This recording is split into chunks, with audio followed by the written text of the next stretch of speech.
तो आज हम मेट्रिक केमिस्ट्री में फर्स्ट चैप्टर स्टार्ट करें, chapter number 1 that is called chemical equilibrium.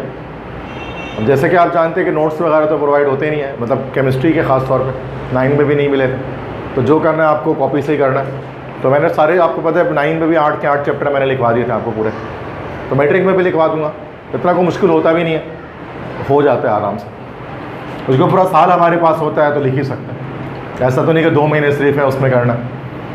तो अभी भी आप देखें कितना स्टार्ट में आ गए आप लोग, पूरा साल आपके पास पड़ा है, तो आराम से लिखेंगे हम चीज़ों को, जल्दबाजी की ज़रूरत ही नहीं है कि नोट्स से हम याद करेंगे और ये करेंगे। तो आज हम स्टार्ट करने वाले हैं चैप्टर नंबर 1 केमिकल इक्विलिब्रियम। बहुत इंपॉर्टेंट चैप्टर है, चैप्टर 1 जो फर्स्ट चैप्टर इसका है। और न्यूमेरिकल्स मैंने आपको कल बताया था, न्यूमेरिकल सिर्फ 2 ही चैप्टर में है, चैप्टर 1 में है और 2 में है बस, और किसी भी चैप्टर में नहीं है, 3 से लेकर 8 तक। तो ये न्यूमेरिकल वाला चैप्टर है जिसमें न्यूमेरिकल भी होगा, लेकिन आज हम न्यूमेरिकल्स नहीं करेंगे। तो आज तो हमें बस इंट्रोडक्शन ही लेना है चैप्टर का और कुछ भी नहीं करना। स्टार्ट करेंगे थोड़ा सा, बस ये 3 क्वेश्चन मैंने लिखे हैं, बस वो समझेंगे। इसमें से भी ये क्या पता कि 2 ही सवाल हो पाए, देखते हैं टाइम के लिहाज से। तो केमिकल इक्विलिब्रियम किसे कहा जाता है, सबसे पहले हम हेडिंग पे बात करते हैं। तो देखो बेटा, इक्विलिब्रियम अगर हम सिर्फ केमिकल को अगर छोड़ दें तो इक्विलिब्रियम अगर हम सिर्फ यहाँ से यहाँ तक करते हैं इक्विलिब्रियम, तो सिर्फ इक्विलिब्रियम की बात करते हैं तो ये केमिस्ट्री की टर्म नहीं है। सिर्फ इक्विलिब्रियम जो टर्म है बेटा वो किसकी है भाई, फिजिक्स की टर्म है, जिसको हम लोग कहते हैं, जिसको हम लोग उर्दू में कहते हैं तवाज़ुन। फिजिक्स में आपने पढ़ा होगा इक्विलिब्रियम, जिसको हम फिजिकल इक्विलिब्रियम कह सकते हैं या जस्ट इक्विलिब्रियम कह सकते हैं। मिसाल के तौर पे जैसे कि ये अगर ये पावर बैंक है, अब ये पावर बैंक मैंने अपने हाथ में ऐसे करके रख लिया है, तो फिजिक्स के अकॉर्डिंग क्या है कि ये जो पावर बैंक है ये इक्विलिब्रियम पर इस वक्त मौजूद है। क्योंकि ये मूव नहीं कर रहा तो हम कहते हैं इक्विलिब्रियम पर है, तवाज़ुन पे। जिस डेस्क में आप बैठे हैं वो भी इक्विलिब्रियम पर है, चूँकि वो मूव नहीं कर रहा। तो फिजिक्स की इक्विलिब्रियम को समझाना बड़ा आसान है। फिजिकल इक्विलिब्रियम कोई भी टीचर समझा सकता है आराम से, और कोई भी बच्चा आराम से समझ सकता है, बहुत बेसिक सी चीज़ होती है। लेकिन इसी के मुकाबले में जो केमिकल इक्विलिब्रियम है वो समझना थोड़ा मुश्किल है, क्योंकि केमिकल इक्विलिब्रियम का फिजिकल इक्विलिब्रियम से कोई ताल्लुक नहीं है। फिजिक्स में जो इक्विलिब्रियम होती है वो एक अलग ही चीज़ है, और केमिस्ट्री में जो इक्विलिब्रियम होती है वो एक अलग ही चीज़ है। और केमिकल इक्विलिब्रियम आपको डायरेक्टली समझ में आ भी नहीं सकता जब तक आप बहुत बेसिक चंद 4-5 चीज़ों को समझेंगे नहीं, तब तक आपको ये नहीं पता लगेगा केमिकल इक्विलिब्रियम किससे कहते हैं। ठीक है, तो केमिकल इक्विलिब्रियम, तो अगर आप ये समझ जाते हैं कि केमिकल इक्विलिब्रियम क्या है, तो समझ जाओ कि 50% चैप्टर ऐसे ही हो जाता है, अगर आपको बस ये समझ में आ जाए कि ये होता है। क्योंकि आधा चैप्टर गुजरने के बाद भी, बल्कि कंप्लीट होने के बाद भी अंदाज़ा नहीं होता स्टूडेंट्स को ये होता क्या ये केमिकल इक्विलिब्रियम, क्योंकि थोड़ा सा टफ कॉन्सेप्ट है, थोड़ा डिफिकल्ट कॉन्सेप्ट है। तो केमिकल इक्विलिब्रियम पे जाने से पहले ये क्या है, मैं क्वेश्चन नंबर 1 स्टार्ट करूँगा, बेसिक्स से स्टार्ट करते हैं। आपको पता है मेरी आदत है, मैं 0 से स्टार्ट करता हूँ टॉपिक को, फिर आगे बढ़ाते रहते हैं उसको। ठीक है, हर टॉपिक को। तो क्वेश्चन मैंने define chemical reaction and mention its types, ये तो 9 में भी हमने किया था कि भाई केमिकल रिएक्शन को डिफाइन करें और उसके टाइप्स बता दें। केमिकल रिएक्शन क्या होता है और उसके टाइप्स कितने, और उसके 2 टाइप्स, मतलब उसको एक्सप्लेन करें। तो केमिकल रिएक्शन क्या होता है, व्हाट इज केमिकल रिएक्शन, आप सब जानते हैं, the process in which a reactant converts into product is called chemical reaction. एक ऐसा प्रोसेस जिसमें रिएक्टेंट प्रोडक्ट में कन्वर्ट हो जाता है उसको कहा जाता है केमिकल रिएक्शन। एक चीज़ का दूसरी चीज़ में तब्दील हो जाना ये कहलाता है केमिकल रिएक्शन, ये केमिकल चेंज। ऐसे ही ना बेटा, तो मतलब 2 चीज़ें मिलकर एक नई चीज़ बना लें। जैसे कि अगर मैं मिसाल देता हूँ, तो जैसे कि राइस है, चावल प्लस राइस के साथ मान लेते हैं कि मीट, राइस और मीट हमने मिला दिया तो ये हमारे पास जो है वो बिरयानी तैयार हो गई। बिरयानी, राइस और मीट के मिलने से बिरयानी का बन जाना, this is a chemical reaction. अब इसमें जो राइस और मीट है, चावल और गोश्त जो हमारे पास है, ये हमारे पास क्या कहलाता है, दिस इज कॉल्ड रिएक्टेंट। और जो बिरयानी हमारे पास बने, ये बिरयानी क्या कहलाता है हमारे पास, प्रोडक्ट। सबको पता है, ये बहुत बेसिक बात है कि रिएक्टेंट के मिलने से प्रोडक्ट बनते हैं, और ये पूरी केमिकल इक्वेशन कहलाती है जो केमिकल रिएक्शन को रिप्रेजेंट कर रही होती है, पता है आपको। तो केमिकल रिएक्शन क्या होता है भाई, कि जिसमें एक रिएक्टेंट हमारा जो है वो प्रोडक्ट में कन्वर्ट होता है, ये केमिकल चेंज जो आता है। ठीक है, अब केमिकल रिएक्शन कितनी तरह के होते हैं, केमिकल रिएक्शन हमारे पास जो है वो 2 तरह के, it can be classified into 2 types, 2 तरह के केमिकल रिएक्शन। एक हमारे पास कहलाते हैं इररिवर्सिबल रिएक्शन, और एक कहलाते क्या है भाई, रिवर्सिबल रिएक्शन। दो टाइप के होते हैं, इररिवर्सिबल और रिवर्सिबल, नाम से ही जाहिर है। अच्छा, अब यहाँ तक आ गया कि हमने केमिकल रिएक्शन को डिफाइन कर दिया और उसके दो टाइप्स के नाम बता दिए, मेंशन कर दिया, बस ये सवाल में इसके अलावा कुछ पूछा नहीं गया।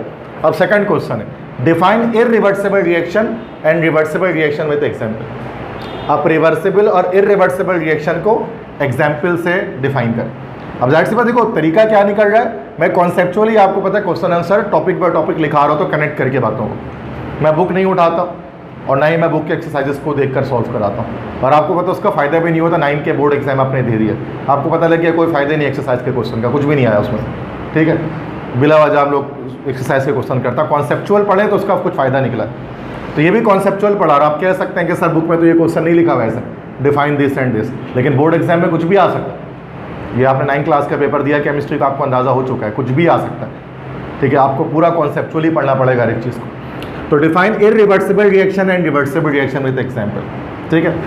तो इररिवर्सिबल रिएक्शन किससे कहा, देखो रिवर्सिबल जो रिवर्स हो सके, इररिवर्सिबल जो रिवर्स ना हो सके, जो पलट ना सके। तो इररिवर्सिबल रिएक्शन पहले देखते हैं, ये क्या होता है, the reaction which moves in forward direction only, वो रिएक्शन जो सिर्फ फॉरवर्ड डायरेक्शन में मूव करता है उसको कहा जाता है इररिवर्सिबल रिएक्शन, जिसमें क्या होता है, products can not be converted into reactant in this reaction, जिसमें प्रोडक्ट वापस रिएक्टेंट नहीं बन सकता। और इस रिएक्शन को डिनोट किया जाता है एक सिंगल एरो से, इस एरो से, मीन्स इस तरह से कि जैसे मिसाल के तौर पे कि हमने ये रिएक्टेंट लिखा है, दिस इज द रिएक्टेंट, और ये हमने एक एरो बना दिया और ये हमारे पास प्रोडक्ट हो गया। This is an irreversible reaction, why, because reactant, ये जो प्रोडक्ट बन रहा है, इस रिएक्शन को हम लोग कहते हैं, इस रिएक्शन को कहा जाता है, this is called as forward reaction. तो ये सिर्फ फॉरवर्ड रिएक्शन में मूव कर सकता है, रिएक्टेंट सिर्फ प्रोडक्ट बन सकता है, और प्रोडक्ट वापस जो है वो रिएक्टेंट हमारे पास नहीं बन सकता।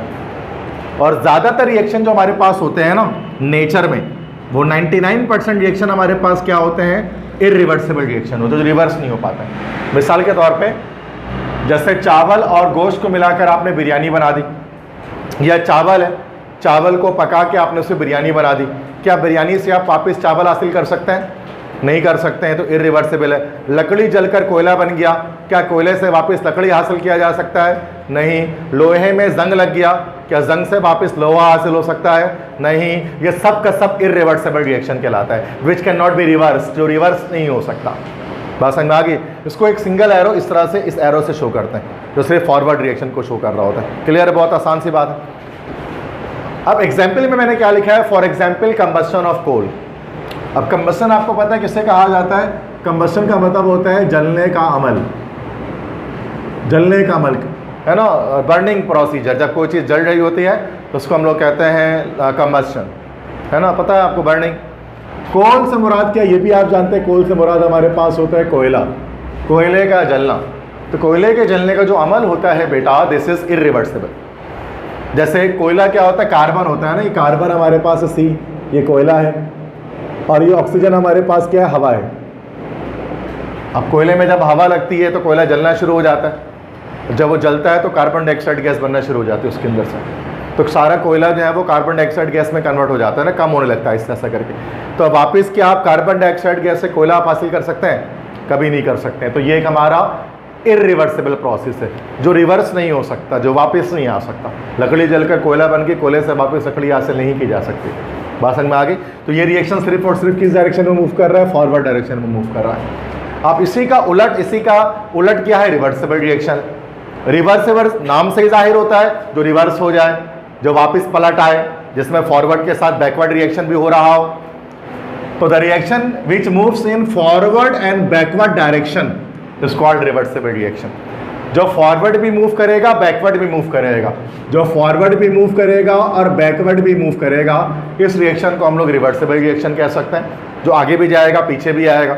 मतलब क्या कि products can be converted into reactant in this reaction. इसमें रिएक्टेंट तो प्रोडक्ट बन रहा है, लेकिन प्रोडक्ट वापस रिएक्टेंट नहीं बन रहा। इसमें रिएक्टेंट प्रोडक्ट भी बनेगा और प्रोडक्ट वापस रिएक्टेंट भी बनेगा। इस तरह के रिएक्शन को हम लोग कहते हैं this is called as reversible reaction. और इसको डिनोट किससे किया जाता है, it is denoted by double arrow.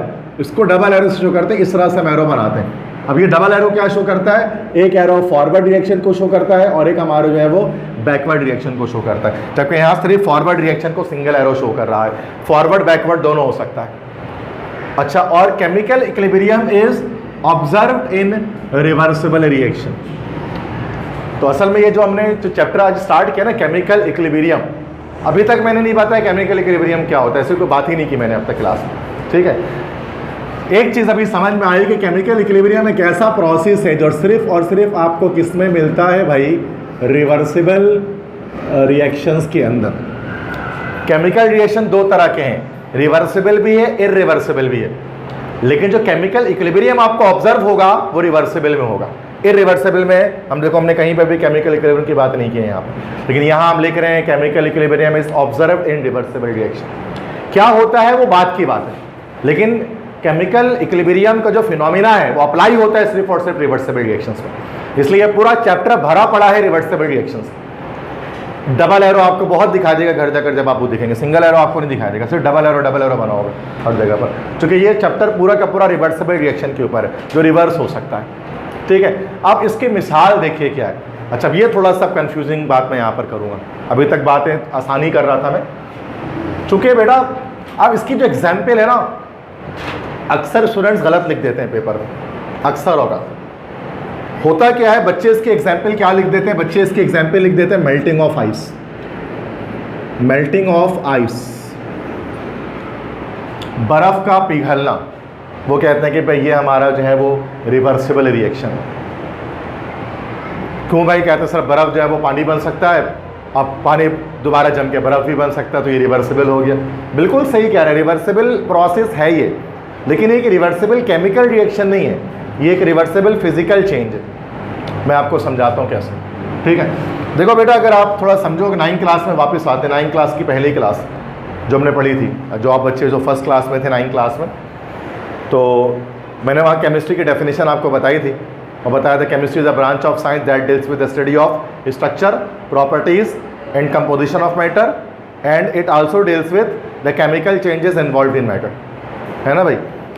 तो केमिस्ट्री में हम केमिकल चेंजेस को स्टडी करते हैं। वहाँ पर मैंने आपको बताया था कि जो चेंज होता है, जो चेंज होती है तब्दीली, चेंज हमारे पास दो तरह से है, एक हमारे पास कहलाता है फिजिकल चेंज और एक हमारे पास क्या कहलाता है, केमिकल चेंज। दो तरह की तब्दीली मैटर के अंदर होती है। चेंजेस इन मैटर, मैटर के अंदर, मादे के अंदर दो तरह की तब्दीलियाँ साइंस में देखी जाती हैं, एक फिजिकल चेंज और एक केमिकल चेंज। फिजिकल चेंज क्या होता है, फिजिकल चेंज किसे कहा जाता है, जिसमें हमारे पास सिर्फ और सिर्फ क्या होता है, एक चीज़ की स्टेट चेंज हो रही होती है, बस सॉलिड से लिक्विड, लिक्विड से गैस बन रहा होता है, ये हमारा एक फिजिकल चेंज होता है। ये केमिकल चेंज नहीं कहलाता। फिजिकल चेंज में क्या होता है कि एक चीज़ अपना जो है ना वो स्टेट चेंज कर रहा होता है बस। अब यहाँ जो आ रहा है ना मेल्टिंग ऑफ आइस, ये कोई केमिकल चेंज नहीं है, ये एक फिजिकल चेंज है। क्यों फिजिकल चेंज है, क्योंकि सिर्फ ये अपनी स्टेट को चेंज कर रहा है, कंपोजिशन चेंज नहीं हो रही है। मैं आपको साबित करता हूँ कैसे, देखिए इधर। अब देखो आइस है ना, अगर मैं लिखता हूँ H2O सॉलिड, H2O सॉलिड, क्या ये आइस होता है, सॉलिड वाटर। ये हमारे पास कन्वर्ट हो गया किसमें भाई, H2O लिक्विड में, जो हमारे पास क्या कहलाता है, वाटर। बर्फ़ जो है उसको हीट किया, पानी बन गया, पानी को दोबारा ठंडा करेंगे तो ये बर्फ़ बन जाएगा। चेंज तो आ रहा है, अच्छा रिवर्स भी हो रहा है, रिवर्स भी हो सकता है ये, लेकिन ये रिवर्सिबल चेंज तो है, बट ये रिवर्सिबल केमिकल रिएक्शन नहीं है, ये एक रिवर्सिबल फिजिकल चेंज है। क्यों नहीं है सर केमिकल चेंज ये, चूंकि देखो शुरू में रिएक्टेंट में भी H2O है और प्रोडक्ट में भी H2O है। केमिकल चेंज के लिए ज़रूरी है कि रिएक्टेंट अलग होगा, प्रोडक्ट अलग होगा, दोनों सेम नहीं हो सकते कभी। दुनिया में 1000 केमिकल रिएक्शन उठा के देख लो, रिएक्टेंट प्रोडक्ट हमेशा अलग अलग होता है, जैसे ऊपर देखिए अलग अलग। यहाँ रिएक्टेंट में जो चीज़ है वही चीज़ प्रोडक्ट में भी, H2O इधर पे भी, H2O उधर पे भी है, तो ये केमिकल चेंज है ही नहीं। जब ये केमिकल चेंज नहीं है तो यहाँ रिवर्सिबल इरिवर्सिबल की बात ही खत्म हो गई। इसलिए जो बच्चे ये लिखते हैं ना मेल्टिंग ऑफ आइस, तो ये गलत हो जाता है। क्यों, क्योंकि ये केमिकल चेंज ही नहीं है। जब केमिकल चेंज ही नहीं है तो रिवर्सिबल और इरिवर्सिबल की बात तो यहाँ पर होगी ही नहीं। बात समझ में आ रही है तो मसला, ठीक है। अच्छा, फिर ये लिखा क्यों जाता है, बच्चे इसको लिखते हैं क्यों है, क्योंकि ये कॉमन डेली लाइफ में ना रिवर्सिबल केमिकल रिएक्शंस हमें ऑब्जर्व नहीं होते हैं। मतलब डेली लाइफ के अंदर केमिकल चेंजेस हमें जो है ना ऑब्जर्व नहीं होते हैं आराम से। फिजिकल चेंज तो डेली लाइफ में हमें बहुत दिख रहा होता है, मतलब सॉरी इरिवर्सिबल रिएक्शन तो हमें बहुत सारे दिख रहे होते हैं, लेकिन रिवर्सिबल केमिकल रिएक्शन हमें डेली लाइफ में नहीं दिख रहा होता, बल्कि एक भी नहीं दिख रहा होता। मतलब एक भी कोई ऐसा रिएक्शन नहीं है जो आप बोल सकते हैं रियल लाइफ में कि सर ये रिवर्सिबल हो रहा है। केमिकल चेंज मतलब रियल लाइफ से मुराद के डेली लाइफ में नहीं होता।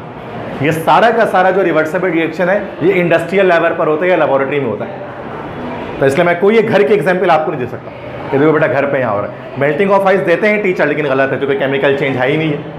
बात समझ में आ रही है? बुक में भी लिखा हुआ है मेल्टिंग ऑफ आइस, वो भी गलत लिखा हुआ है, तो ये केमिकल चेंज है ही नहीं है। कॉन्सेप्ट हमेशा सही रखें अपना, ठीक है। तो अगर कभी किताबों में भी कॉन्सेप्ट ख़राब हो रहा था तो मैं हमेशा सही कर देता हूँ उसका, कि देखो ये चीज़ ऐसे नहीं, ऐसे समझो उसको। अच्छा 9 में भी ऐसा कर देते हैं हम लोग कि भाई उसको ऐसे कर लो, बुक में ऐसे चेंजिंग कर लो, यहाँ पर ये कर लो, ठीक है। तो अब इसके एग्जाम्पल में क्या आया? फिर इसके एग्जाम्पल में आया हेबर्स प्रोसेस। एक प्रोसेस आ गया जिसको हम कहेंगे हेबर्स प्रोसेस। अभी हेबर प्रोसेस एक ऐसा प्रोसेस जो इंडस्ट्री में चलता हमारे पास है। एक साइंटिस्ट था, उसका नाम था फ्रिट्ज हेबर। फ्रिट्ज हेबर नाम का साइंटिस्ट था जिसने इस प्रोसेस को बताया। तो फ्रिट्ज हेबर नाम के साइंटिस्ट पर, जर्मन साइंटिस्ट था, उसने एक प्रोसेस बताया था हेबर्स प्रोसेस। हेबर्स प्रोसेस तो होता है क्या बेटा, अमोनिया गैस हम लोग बनाते हैं। आप सबको पता है ये जो NH3 गैस हमारे पास है, NH3, इसको हम लोग कहते हैं this is called ammonia gas. Ammonia gas कैसे बनाया जाता है बेटा? नाइट्रोजन और हाइड्रोजन गैस के जब रिएक्शन होता है तो अमोनिया गैस बनता है। एडिशन रिएक्शन है ना ये एक तरह का। नाइट्रोजन और हाइड्रोजन की रिएक्शन करने से अमोनिया गैस बनती है NH3। अब ये जो रिएक्शन हो रहा है दिस इज रिवर्सिबल रिएक्शन। ये फॉरवर्ड भी मूव कर सकता है, बैकवर्ड भी मूव कर सकता है। फॉरवर्ड भी जाएगा, बैकवर्ड भी आएगा। नाइट्रोजन हाइड्रोजन मिलकर अमोनिया भी बनेगा और अमोनिया गैस वापस डिकम्पोज होकर नाइट्रोजन हाइड्रोजन भी बनेगी। अब ये एक रिवर्सिबल रिएक्शन है जो रियल लाइफ में नहीं दिखता, लेकिन इंडस्ट्री में हो रहा होता है, इंडस्ट्रियल लेवल पे। अब ये केमिकल रिएक्शन वाकई में देखो, रिएक्टेंट अलग है और प्रोडक्ट अलग है, सेम नहीं है, जैसे मतलब बर्फ़ और पानी की तरह अलग अलग चीज़ें। तो ये हम लिख सकते हैं पेपर में, एग्जैक्टली ये सही है। और भी रिएक्शंस होते हैं लेकिन ये सबसे फेमस रिवर्सिबल रिएक्शन है, हेबर प्रोसेस कहलाता है ये, ठीक है। अब यहीं पर हम लोग केमिकल इक्विलिब्रियम को स्टडी करेंगे।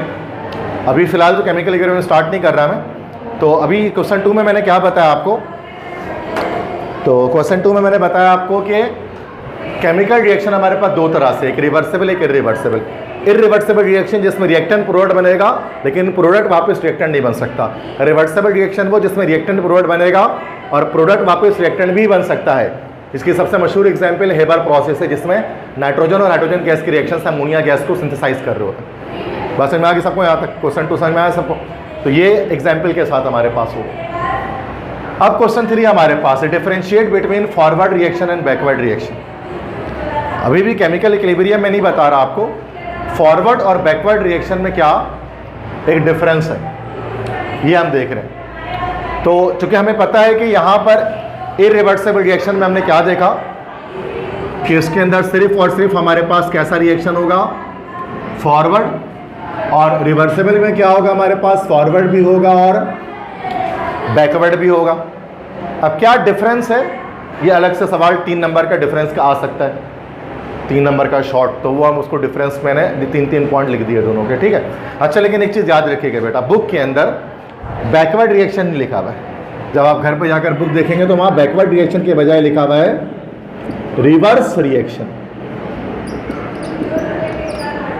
बात एक ही है, बैकवर्ड मतलब रिवर्स ही होता है ना भाई। कोई चीज़ पीछे जा रही है तो रिवर्स हो रहा है वो। गाड़ी अगर कोई गाड़ी कार बैकवर्ड जा रही है तो रिवर्स गियर लगा के पीछे आ रहा है वो। सिंपल सी बात है ना भाई, रिवर्स मतलब पीछे जाना ही होता है, बैकवर्ड ही होता है। तो फॉरवर्ड तो लिखा हुआ है बुक में लिखा हुआ है, पेपर में इस तरह सवाल आ सकता है कि differentiate between forward and reverse reaction.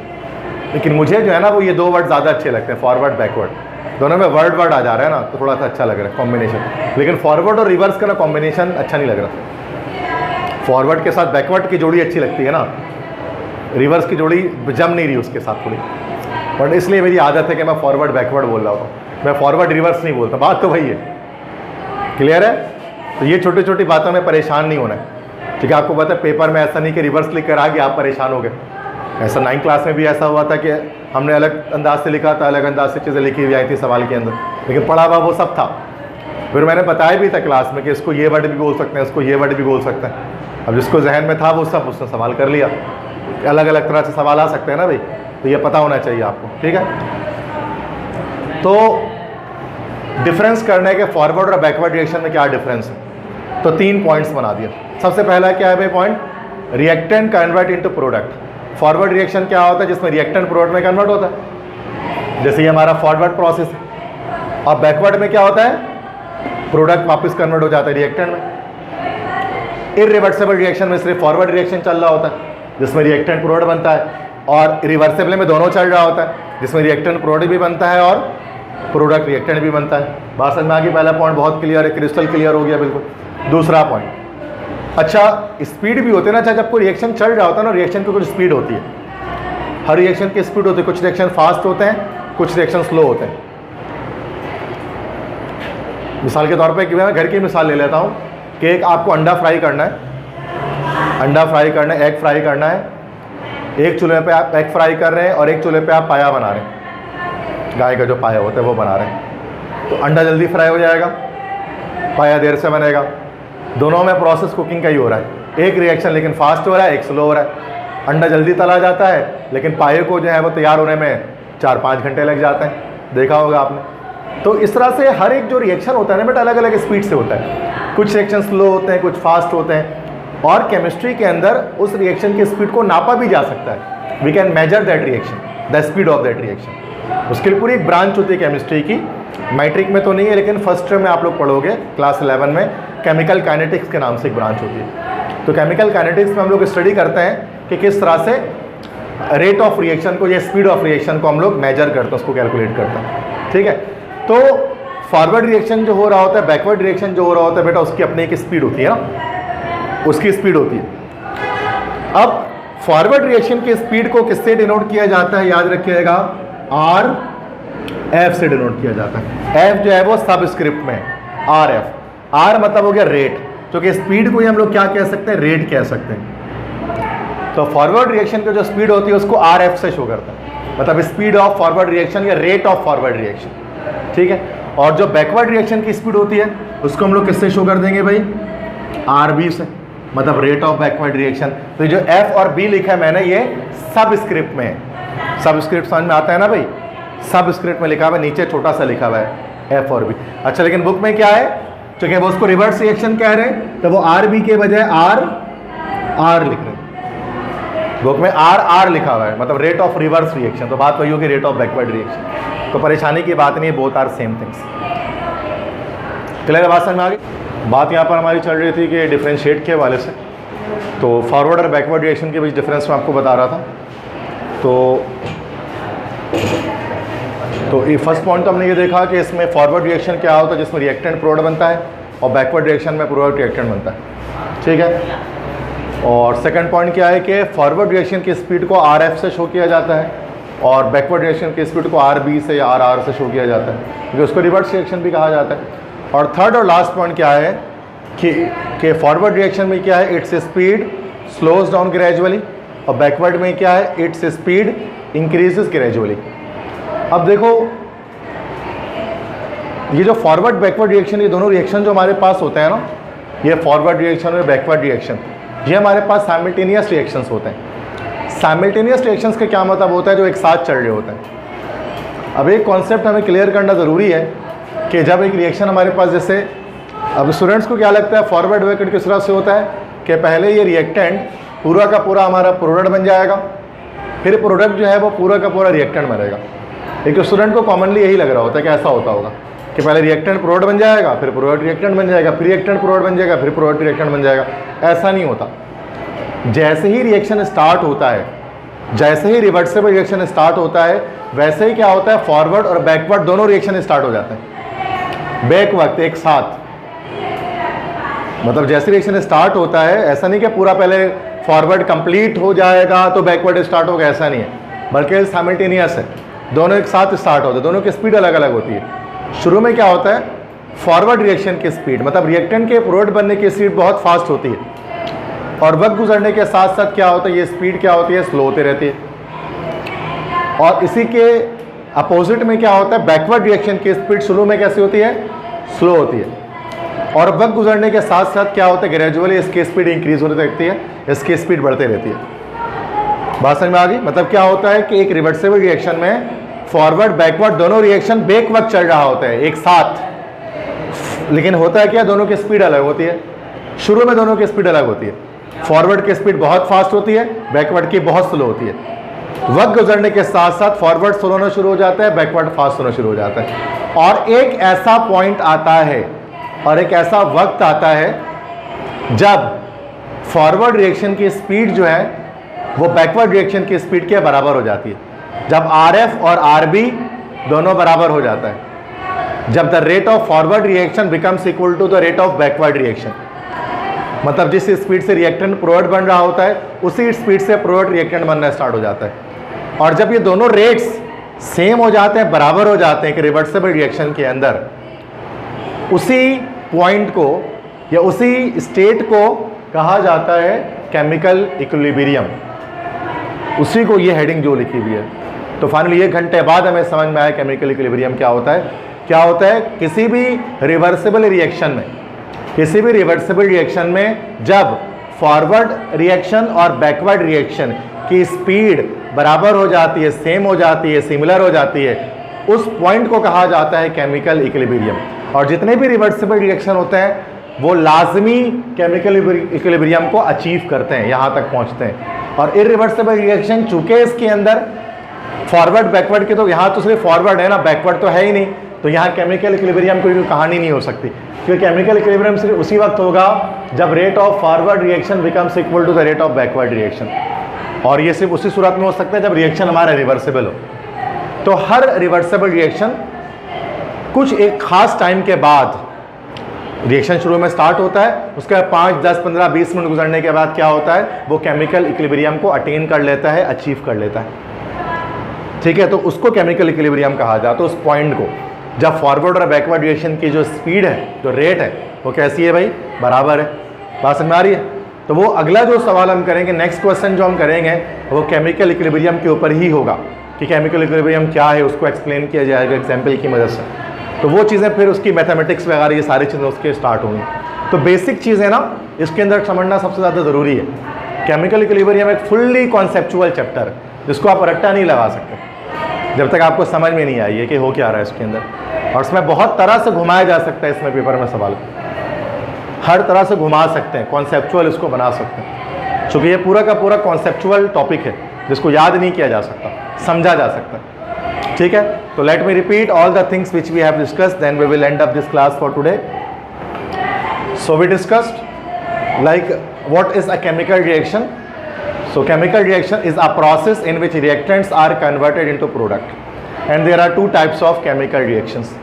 One is called irreversible reaction, the second is called reversible reaction.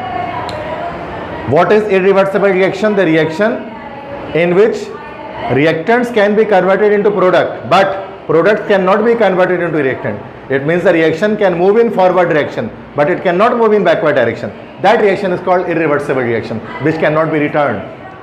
Burning of wood or burning of coal is a very good example of irreversible reaction. Okay, the next one is reversible reaction. Okay, in irreversible reaction there is no equilibrium point, there is no chemical equilibrium because there is no backward reaction. That's the simple logic. Now what is reversible reaction? Which moves in forward and backward both directions, in which reactants can be converted into product and product can also be converted into reactant. And this reaction contains a chemical equilibrium in which the rate of both the opposing reactions, means forward and backward reaction, becomes equal. So reversible reactions are very rare in our real life. In our daily life it is very rare. Most of the reversible reactions are carried out in industries for the manufacturing of different things. Like in Haber process, ammonia gas is synthesized by the reaction between nitrogen gas and hydrogen gas. So this reaction is a reversible reaction. That's why it is denoted by a double arrow, which shows that the reaction is moving in forward and backward, both the directions. So what is the difference between forward and backward reaction which are occurring in the reversible reaction? So there are 3 points of differences. What is forward reaction, in which reactants are converted into the product, and what is backward reaction, in which product are converted into reactant. And forward reaction, the speed of forward reaction is denoted by RF, the speed of backward reaction is denoted by RB. And at the start forward reaction is very fast and it slows down gradually. At the start backward reaction is very slow, but it fastens, it increases gradually. and at one instant in a reversible reaction the rates of both forward and backward reaction becomes equal. That specific point is known as chemical equilibrium in chemistry. Okay, so that's all we have discussed today. समझ में आ गई बात सबको? बिल्कुल easy clear बात हो गई, तीनों सवाल समझ में आ गए. तो अच्छा, अब इसमें जो है ना ये लेक्चर मैं रिकॉर्ड तो कर रहा हूँ अभी इसलिए कि चैप्टर 1 क्या पता पूरा रिकॉर्ड कर लो, चूँकि स्टूडेंट तो आपको पता है छोटी क्लास है तो भरी जानी है, देखो तो टेस्ट की काम है. तो लेकिन एक वक्त आएगा कि बड़ी क्लास भी भर जाएगी. तो कहने का मकसद क्या होगा कि उस वक्त बच्चों को फिर ये लेक्चर्स मिल जाएंगे तो वो आराम से उससे रिवाइज कर सकते हैं, रिवीजन में रख सकते हैं ये चीज़ें. अच्छा, ये लेक्चर मैंने अपलोड तो किया हुआ है केमिकल इक्विलिब्रियम, अगर आप देखेंगे मैट्रिक क्लास के लिहाज से. असल में इक्विलिब्रियम केमिकल इक्विलिब्रियम हमारा ना फर्स्ट ईयर में भी है. फर्स्ट ईयर में चैप्टर नंबर 7 होता है हमारा केमिस्ट्री का, सेम यही चैप्टर है, 7वां चैप्टर है फर्स्ट ईयर का, मैट्रिक का पहला चैप्टर है. तो असल में मैंने किया क्या है, चूँकि प्ले लिस्ट बना सकते हैं ना यूट्यूब पे किसी भी तरह से, तो मैंने क्या किया है कि फर्स्ट ईयर के लेक्चर को उसमें से कुछ लेक्चर निकाल कर मैट्रिक की प्ले लिस्ट बना दी है. तो अब स्टूडेंट अक्सर जो है ना वो फिर शिकवा करते हैं क्या सर ये आपने फर्स्ट ईयर का बनाया हुआ, आपने मैट्रिक का बनाया ही नहीं है. ये उसमें फर्स्ट ईयर लिखा हुआ होता है ना, मैं बोल भी रहा होता हूँ फर्स्ट ईयर.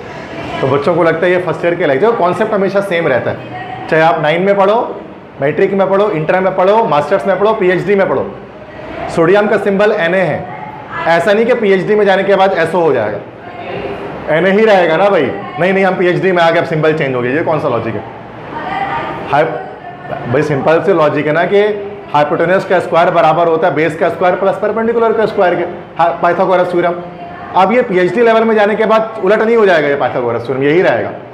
a + b का होल स्क्वायर बराबर होता है a² + 2ab + b². PhD तक यही रहेगा, ये नहीं कि a³ हो जाएगा आगे जाके, ऐसा तो नहीं होगा. कुछ चीज़ें बेसिक वही रहती हैं, जिससे कि जो कहना इलॉजिकल बात है कि सर मैट्रिक में अलग होगा, इंटर में अलग होगा, ऐसी कोई बात नहीं. कॉन्सेप्ट सेम रहता है देखा जाए तो चीज़ों का. यही सेम केमिकल इक्विलिब्रियम हम लोग फर्स्ट टाइम में ही पढ़ रहे होते हैं चैप्टर 7 के अंदर. ठीक है, कोई मसला समझ में आ गई बात सबको? क्लियर है? बस that's it for today's class. आपको कुछ पूछना है तो पूछना.